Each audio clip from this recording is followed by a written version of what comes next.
Good evening. Last night we were looking at a number of issues to do with additives to food, and we saw various number of reasons as to why people use additives in food. We looked at the different types of additives, the natural, the artificial, the man-made, and we looked at the emulsifiers and what they do. We looked at the acidulants and other things that happen with the additives. And today we are going to be looking at a different terminology here in our food processing and food preservation. We well know that packaging and packing come in handy when we are done with processing our products. Last time we had looked at the food preparation and food processing and preservation, but now we understand that the packaging and packing are also part and parcel of the preservation processes.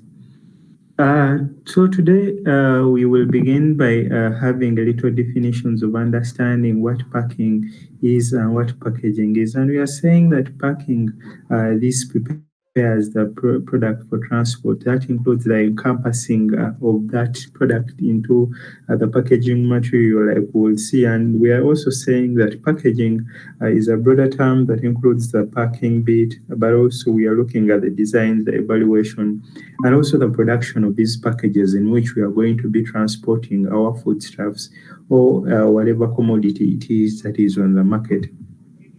All right, we are looking at packaging, and when we ask ourselves what is packaging, like we had talked of it as the process that involves the packing, but we're also looking at its benefits in protecting the products from damage when you're transporting them and also storage. And remember, this also helps us in stacking these products.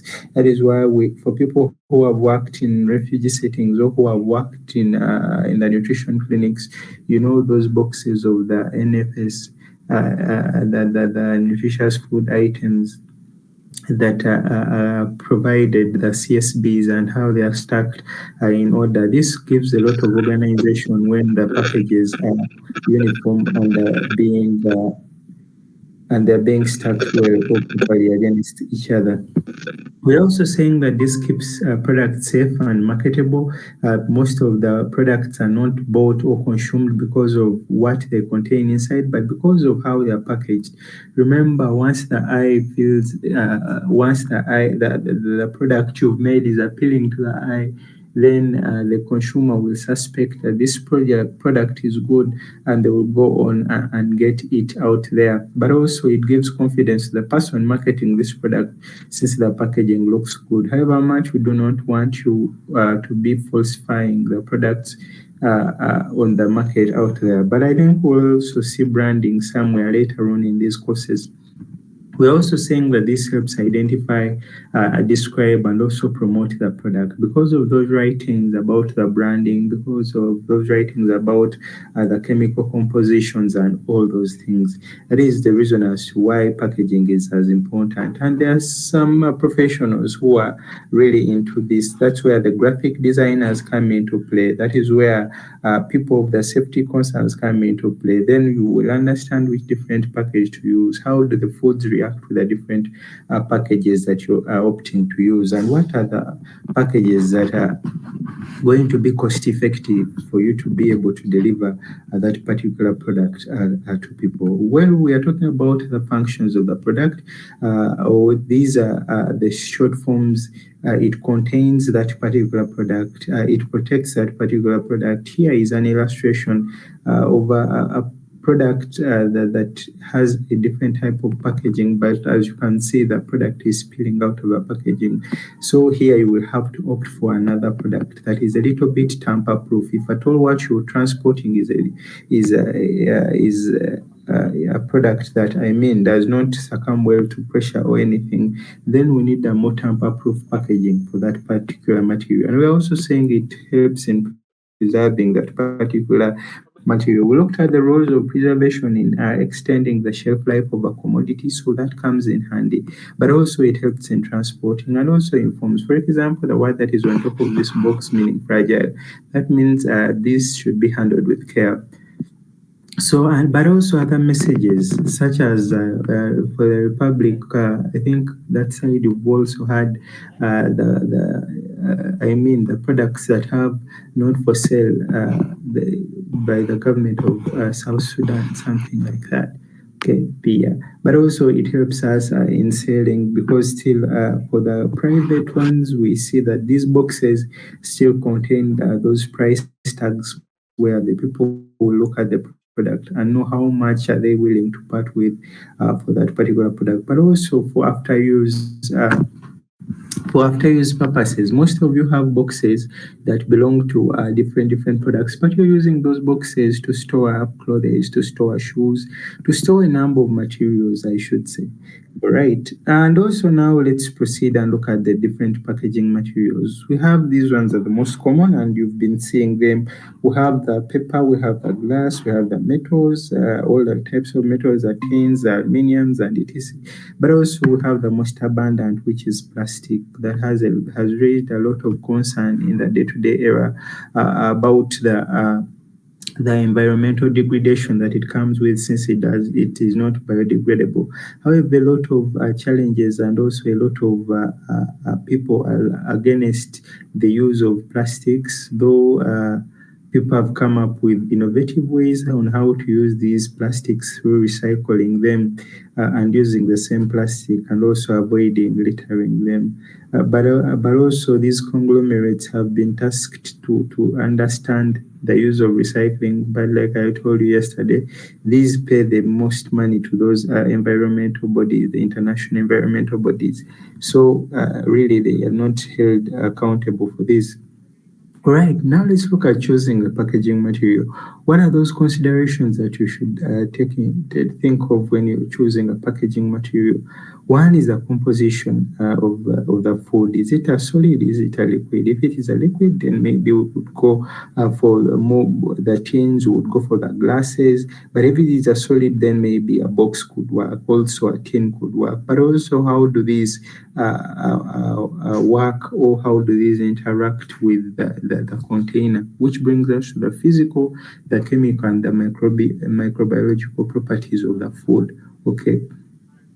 Right, then also the storage conditions and the time. For example, if the storage conditions, we are going to be storing that particular food, in a room temperature, then maybe we'll opt for a little bit plastic. But if we are not going to store this at room temperature, then maybe we'll opt for something else, maybe a metal. Vice versa, a metal for room temperature, but then the plastics they could help us in cold storage and etc. Also, the target market is essential when you're choosing these packaging materials. Okay, if you're making, for example, beverages for children, that is why most of them are in plastic bottles. Rarely will you see a child taking a beverage from a glass bottle. Okay, there are the beverages, the sodas, and etc. But I think right now most of them are in plastic bottles, because we believe that the target market or the target audience that consumes some of these beverages, the juices, basically, rarely do we find these juices in glass bottles, because we know the target market are children. So, and the children are always a little bit careless. Okay, they do not pay a lot of attention when they are consuming these products compared to us as adults. So, the target market should be also taken into consideration when you're choosing the packaging material to use. Also, the desired aesthetics, the cost, and also the functionality. That's all I talked about with the after use of that particular packaging material or packaging format you've chosen. All right, ideal packaging properties, it should be compatible with the product. It should also be able to protect the product from the mechanical hazards during transportation, the shocks from along the way. It should be able to withstand climatic hazards and also the microorganisms. It should also be able to fit into the production lines, and it should also have advertising potential. Really, you want use something that you cannot use to advertise your product unless you are a herbalist. It is the herbalists that use all types of bottles, all types of containers, I mean, to market their products because they really do not understand basically most of these packaging principles. All right. So ideal packaging properties, we are saying that this packaging should be attractive in its appearance to be able to satisfy the consumer who is taking. And this also makes it easy for the consumer to use your product without hiding. Okay, some people can't take your product. I will bet there are these kombucha drinks that are everywhere here in Uganda. I don't know, the government is not regulating them, but everyone is making a product that this is for manpower, this is for curing ulcers, what. A lot of herbalists are doing that thing here. But then the people who consume these things take them in secret because, first of all, the product does not attract any persons. It is not the appearance of the product is not attractive at all. But okay, for the people who are consuming drugs, really like to use them. And also, we are saying this should be easy to handle during the production, storage, and distribution. That's where the crates come in. You should be able to organize a product very well. They should be able to be stacked very well, stored very well, and distributed very well. Also, the moisture, they should be moisture proof and resistant. We saw the detriments that could come with the presence of excessive moisture if we are dealing with food processing, but also they should have sufficient mechanical strength. The acid alkali resistance should also come in handy, but that is relative to a particular type of packaging. It is grease and oil resistance, but also they should be resistant to light damage. Remember that some of our foods are sensitive to light, and once the light reaches them, then spoilage happens and deterioration. They should also be resistant to insects and rodents, depending on what you're storing in there. If they are the beans, then at least let's use the tins and have them. But if you put your beans in a plastic bag, I mean the compatibility, this will only attract the insects and rodents, leading to food spoilage. At the end of the day, we'll blame ourselves. They should be tamper-proof. Not everything should be able to access the inner contents of that package, but also they should not affect the flavor or the aroma. What I mean is they should be neutral. We do not expect you to give us a particular product packaged in let's say whatever container or whatever material you've chosen, but then we are not even eating. We are not getting the aroma of the food or the cake, for example, but we are eating as if we are eating a metal, as if we are eating the tin itself, as if we are eating the container. That doesn't look at the ideal packaging properties that we are looking at. And we're also saying these packaging materials should not be harmful to health, okay? However much we tend to tell people that, okay, once a packaging material has been used, do not use it for something else. But our people back there in the village, even after drinking water, they still use those bottles to do other things. Even if a bottle, some villages have bottles that they can use this year and they use it for a number of years. Okay, and yet they are plastics. And all these things happen, but as much as possible, we try to tell the manufacturers not to use packaging materials that are harmful to health. It should also be economical. Imagine you selling, but this could also be relative. It depends on what you as the supplier, your intention is. Some people want to sell the experience. Some people want to sell the packaging. For example, the easiest I can give is about the perfumes. Okay, though we are looking at food processing, but this comes in if we are talking at packaging, we're using the different materials. When we look at these perfumes, the people using the perfumes will bear me witness that the bottle, the packaging material, looks a little bit fancy, it looks a little bit luxurious, and that leads to increasing the amount or the cost of production of that perfume compared to what is entailed. But when it comes to food processing and food production, we are looking at that particular amount of money or the cost of production should not really exceed, okay, the amount that you're going to use to produce the food, but also get the profit from it. You should be business people at the end of the day. This should also be easy to find. We don't expect you to have different containers every now and then because, okay, you ran out of packaging last time, you do not have it. Maybe you're using what is that one? Platinum or gold. Then you're also storing something in gold again. Then the gold is nowhere to be seen. Then you're going to change. That also affects your branding and etc. We're also saying you should be able to protect against climate and microorganisms, I should say. So packaging materials, we are saying these are the different types of packaging materials, and the most of these, we have the paper and the paperboard packaging, as we will see the plastic packaging and the different types of plastics. We have the glass, the metal, the wood, flexible packaging, foam packaging, textiles in the issues, and also specialty packaging, but also sustainable packaging. All right, let's look at the most common one, being the paperboard boxes. Most of you actually right now have them in your, I mean, the rooms or in your homes because these are available, and most of these are the types of containers in which the foods are stored and distributed. I should say, from the biscuits, the biscuits, the cakes, and etc. But also even the beverages. After putting them in the bottles, then they're put in these paperboard boxes. We are saying these are lightweight and yet strong, and these can easily be cut out and manipulated to create the custom shapes and structures to be able to stack them and also be able to move them around. And they are ideal for personalized packaging and making it customized for you and you alone. And these are made from recycled or virgin wood pulp and various grades of these different types of packaging. We have the SPS, the solid bleach sulfate paperboard, which is for the cosmetics, the medicines, the juices, and also the frozen foods.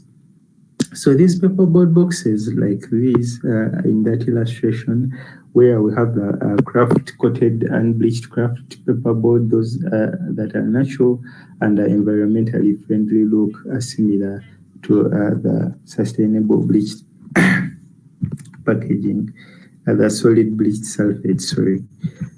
All right, then we have these also common ones, the corrugated boxes, which are known mostly as the cardboard. And we are saying these are used for shipping as shipping boxes, shoe boxes, storage boxes, etc. And we are saying these are made with 3 layers. You tend to see that layer that is a little bit rigged in the middle of those 3 layers, which will have the outside liner, the inside liner, and then the corrugated medium. Okay, and we are saying the main raw material is a recycled paper that we use to create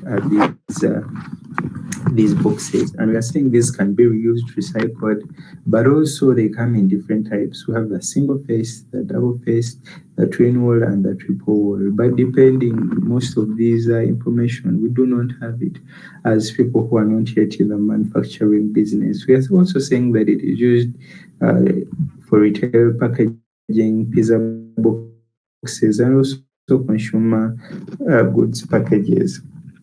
All right. Then let's look at the most common one, the plastic boxes. We could also use it as a plastic material, not only boxes, because we have plastic bottles and plastic whatever. We're also saying that these are used in a wide range and they can be recycled, like we all know, but them being durable more compared to the paper boxes, I think that one is right.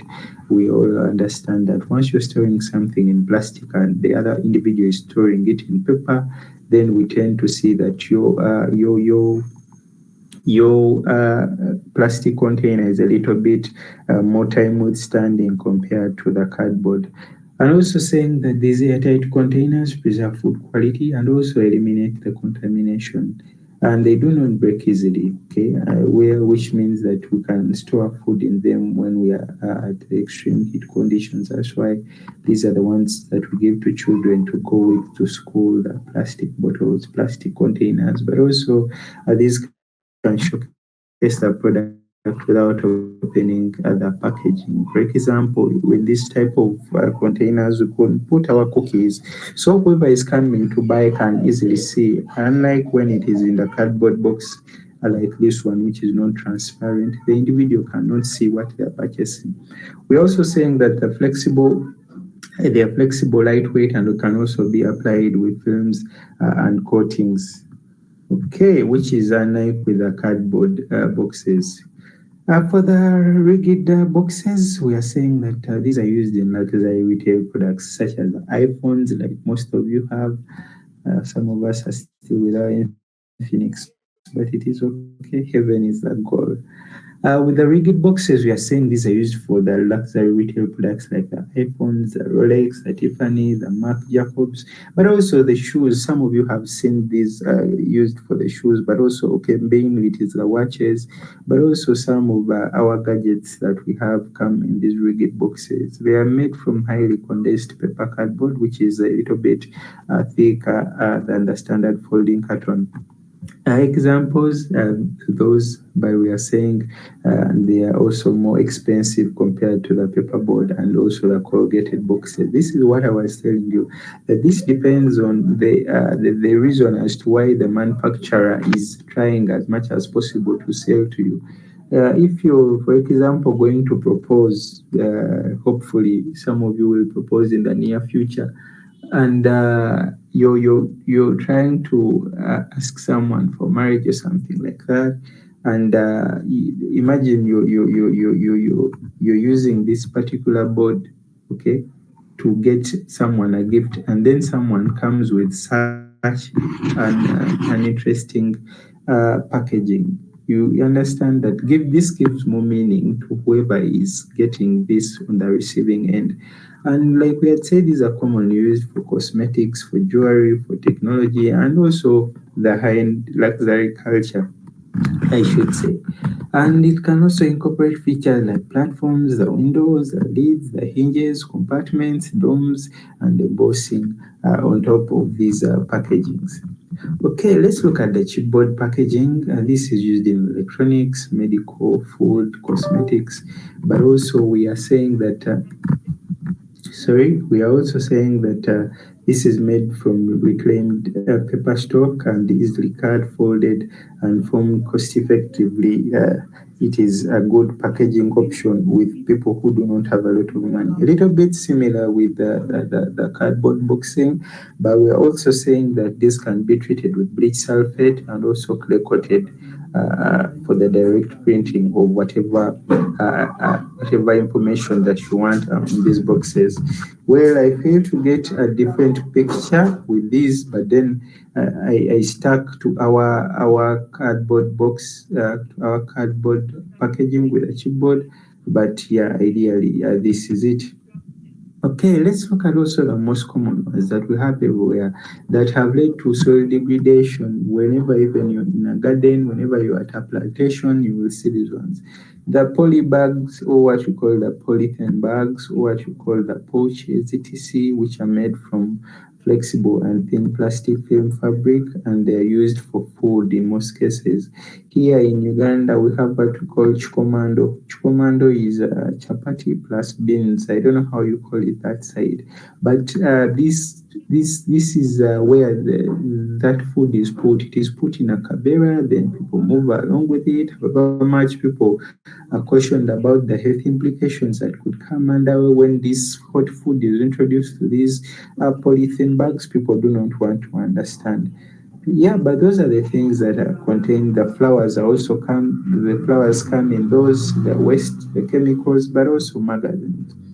They are durable yet lightweight, and they can be used. Most of you use one polythene bag for everything. For the shopping, actually, you every time you want to go for shopping, you pick that polythene bag and go around with it. However, looking at the packaging, we are saying they are simple to make and they can be customized in design, style, size. Some of them are big, some of them are small, some of them have different colorings on them, and they are cost effective and they can be recycled depending on the construction of them, etc. So these are the ones I came with, but these you have seen them a bit. Okay, they have tape attachments and hanging holes and carrying handles. You know the black ones and the white ones, etc. All right, then other packaging requirements. What are the packaging requirements for the particular food? You should be able to balance the safety of the particular food, okay? But also it should be sustainable. Your packaging should be sustainable. Every time that you're packaging a particular product, we hope that this is the type of packaging we always be choosing to use. But also it should be convenient to you, okay? It should be convenient to you. Do not opt for high-end packaging and you're not even breaking even when it comes to business. Okay, best before dates and hygiene. Busy lifestyles lead to the ongoing eating and the spontaneous meal decisions. So consumers prioritize safety and resealable packaging, which is key. So mathematical models can predict the best before dates for greater accuracy. This is where the microwaves come in. Now, people do not have a lot of time to eat nowadays. That's where the hamburgers come in, the burgers and etc. The fries whereby most of us, actually not most of us, but most of you, I mean, you're very busy, you up and down. The only thing you have, maybe it is, let's say, tinned yogurt. Okay, you take few sips. Excuse me. You take few sips of yogurt, then you have to run and attend to some business elsewhere. So that's why I'm saying that it is important to have these best before dates, where we are saying that this is due to our busy lifestyles and spontaneous meal decisions. We no longer have those things that, okay, now it's 1 p.m. In the afternoon, then we all need to sit down and have a meal. It's no longer possible, depending on the type of work, since we became slaves to money. Okay. Sustainability, we are saying packaging should minimize food waste while considering the environmental impact. But also, these materials should be recyclable and made of renewable resources. I think it is in Rwanda.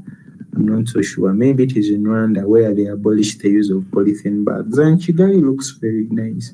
Kigali looks very neat compared to other East African states, capital cities. Actually, of recent, I saw a move by the European government to deport, not to deport, okay, to send the asylum seekers from the UK to Rwanda. Right, and we are saying sustainable packaging reduces costs and also it enhances brand image. Imagine you're selling to a conference that maybe it is a World Environmental Day or World Forest Day or something like that, and you're able to say that your types of packaging can be biodegradable. This will earn you extra points, but also other people who feel environmentally friendly will come and work and do business with you. But it is also a good thing because you want to, as much as possible, provide a good habitat for the people to come after you. You're not as selfish as other people who just are looking at business. It's a common practice with the Indians. Really, for them, it's business. They don't care what comes after. I'm not attacking, I'm not racist. Hopefully, you don't quote me wrong. We are also saying convenience. Convenience, we are looking at the packaging and we are saying this packaging should be easy to handle. And we are saying, such as these resealable bags. Some of those bags where you remove something, but once you press it at the top here, around here, you can easily stick it together. And we are saying also the microwavable boxes for easy heating, grease-free oil, grease-free foil for ready-to-eat meals. I think those ones, you know them in the takeaways, but also the portion sizes should cater for singles, families, and also the individuals. So all this should be taken into consideration when you're choosing a packaging material. Its easiness to handle. It should be maybe have a handle somewhere, or it should provide space. Whatever product you're putting should not be able to fall it to the brim.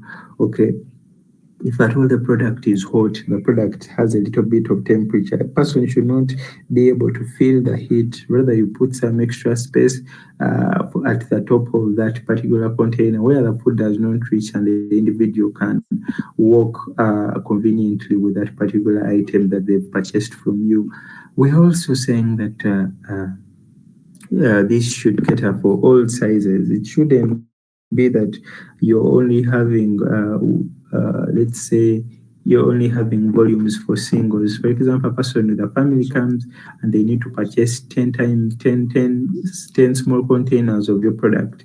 Rather, they could purchase one that caters for the whole family. That is why you have the KFC coming with a bucket or a small bucket, then they have a medium sized bucket and also a bigger bucket. I don't know how they call it that side. I'm not a fan of fast foods, but at least I think you've seen them before.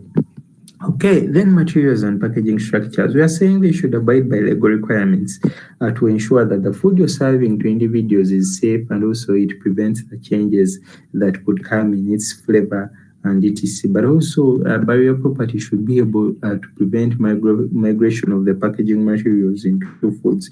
We do not expect to eat your sandwich, but we are testing the aluminium, or we are testing the copper, or we are testing the tin that is in there, or the rust that comes from the tin. But also, when we are selecting these materials, we should consider the metal and glass versus the plastic and organic polymers, the permeability to vapors, and also the liquids and light. Remember, most of our foods are light sensitive and moisture sensitive, but also a number of packaging layers are needed for the frozen foods and also the fresh food, the fresh foods. For the frozen foods, at least we could use more packagings, but for the fresh foods, we need to use little packagings as much as possible to avoid the moisture retention, but also the molding that could come with the microbial activity that could be present. Also, materials and other packaging structures continued. We are looking at the fat content and also the acidity and shelf life requirements for things to do with the pasteurization and sterilization. These should come in handy. Sterilizing most of these packages when we are going to use them for the packaging process should be. Okay, for the discoloration prevention, that is when we talk of using coating films when we are packaging, applying coatings on the layers of those particular containers before we put in our different foods. Okay, emerging issues and trends. What is happening in the packaging world or in the packaging industry that you're going to be part of soon? Consumers consumer needs drive innovation. Right now, it is who does what best and what do people want. Sometimes people do not want things that are ethical. You can witness this with whatever people are producing right now. Earlier on, or back in the day, everyone used to put on, let's say, gentle clothes. But right now, people go to offices putting on damaged clothes. They put on damaged jeans, damaged pants. The women put on minis. Okay, I'm not sexist, or I'm not doing gender based whatever. But I'm trying to highlight that the trends have changed. People are looking at things differently. People are not more traditional the way they used to be. So consumer needs drive innovation. People want to see something new. For example, we have a particular product in the country. I think, is it an alcohol? I don't know. It's not an alcohol. Do we know the shape of a conical flask? Hopefully, we do know the shape of a conical flask. But then these people are having their beverage being distributed in that type of shape, in a conical flask shape. Hopefully, by the end of this engagement, I'll bring it out and show you. They are having their packaging in that type of shape. So we are saying that you want to win over the market, so you should come in because you're competing with other people. Also, we are saying the healthier ingredients such as the proteins, the vitamins, the antioxidants come in handy. So you should be able to label your different products better so that it appeals to the consumers and get you out there in the market. the allergen-free, the gluten-free. These we looked at these different diseases. I hope it was with this class still. And also the non-GMO labeling. People are against the genetically modified products of late. However much it was pushed by the elites of this world, but as of right now, people are really against them because they do not understand what the end goal of this GMOs is. We are also saying that there should be organic and antibiotic free options, which people are really looking into more, where you say no pesticides or no fungicides were used when we were using this, but this still comes to no additives were added. Hopefully, you remember that. Also, reduce calorie in carbohydrates. That's where our aspartame, the artificial sweetener comes in here in the number of labelings that we do put. Also, the extended shelf life and the anti-counterfeiting measures that people are putting. For example, the different seals. People are investing much in anti-counterfeit because they understand that counterfeit leads to loss of money. Imagine a person in South Sudan starts printing their own money or printing their own dollars. You see how it would lead to losses to the government and also increase the inflation. That means the value of the dollar is falling deeper and deeper. So we are also saying responsible recall procedures. People are now able uh, uh, uh, to recall of their products, but also to put the product out there so that people are able to memorize things about it so that they can always go back and consume it. The modernization and food safety. So focusing on flexibility and also food safety and also waste reduction. That is where we are going. Right now, people do not want to waste as much as possible. So if it is 1 kilogram, it is 1 kilogram itself, no more, no less. Actually, no more, but always there is some bit of less around there. But also the flexibility and waste reduction is very minimal. Also saying smaller batch processing for less energy consumption. People always do not put their eggs in one basket. They release a few items on the market slowly, but also improved inspection of the equipment for foreign particle detection. Most of our laboratories are now a little bit advanced, I can say. They can tend to understand the different foreign particles that come in to play. Of late, what was it? It was aflatoxin. There was an issue about aflatoxin that the country here, Uganda, the way we were processing our maize, okay, the way we were processing our maize was very wrong because our post-harvest handling methods were wrong, were not up to the quality that was required internationally. And we got a ban and we were not able to export maize, I think, for close to 2 years or a year to other countries, actually that being Kenya, who is our major market for maize. Also, South Sudan is our market for other products, but then for the maize, Kenya is majorly our market. So the aflatoxin saga happened due to these, but also that particle detection came in. Also, strict and sustainable cleaning protocols of both the containers, but also the packaging material. Remember, these days it's not only the containers that come in handy. We are trying as much as possible to remove human resource in the chain of production. Machines are replacing humans. So if there is anything faulty on the production line, then issues with the inspections will come in to understand why you're using faulty machines to package the different foods. We're also looking at the highly trained staffs and engineers.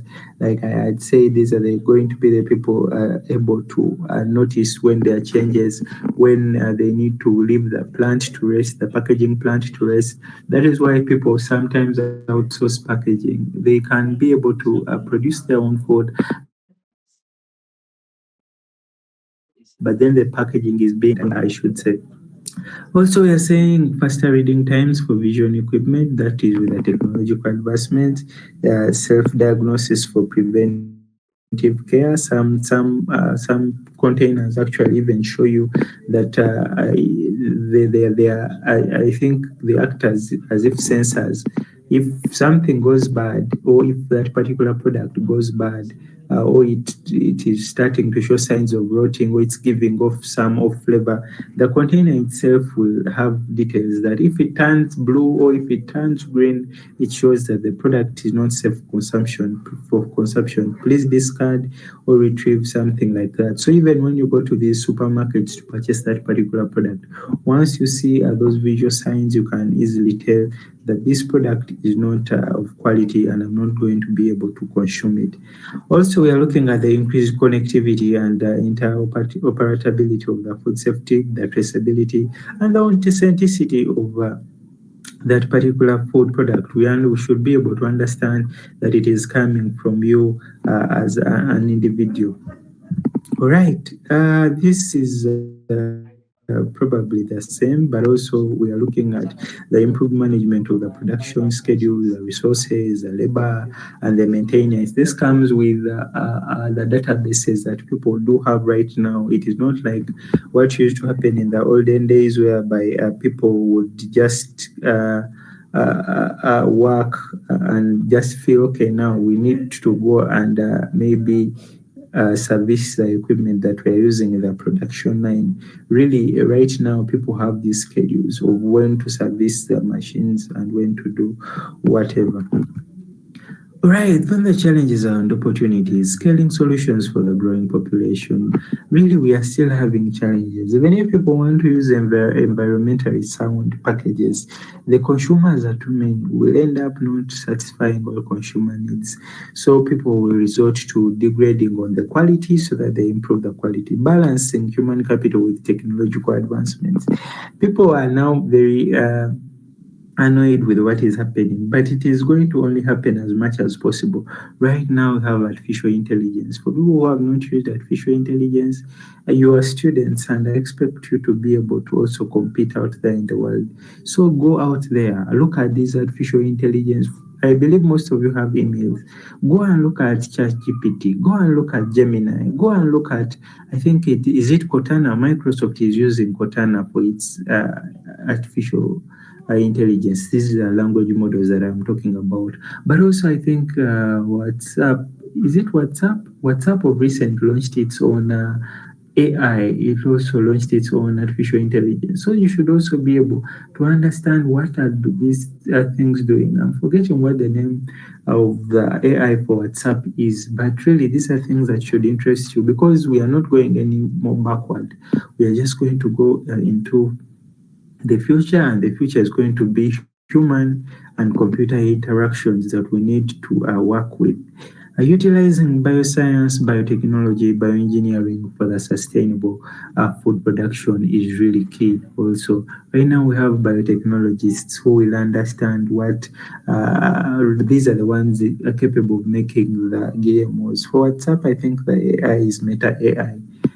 But when we talk about the biotechnology, we are saying these are the people who have studied that field of understanding how to make this game. Because so really, there are issues when we talk about the safety of these food products and also in their packaging bits. But it is an area of concern that we should look at critically. So, colleagues, it was a wrap because we were afraid of the amount of battery that we have for this recording. That is why we started a little bit earlier and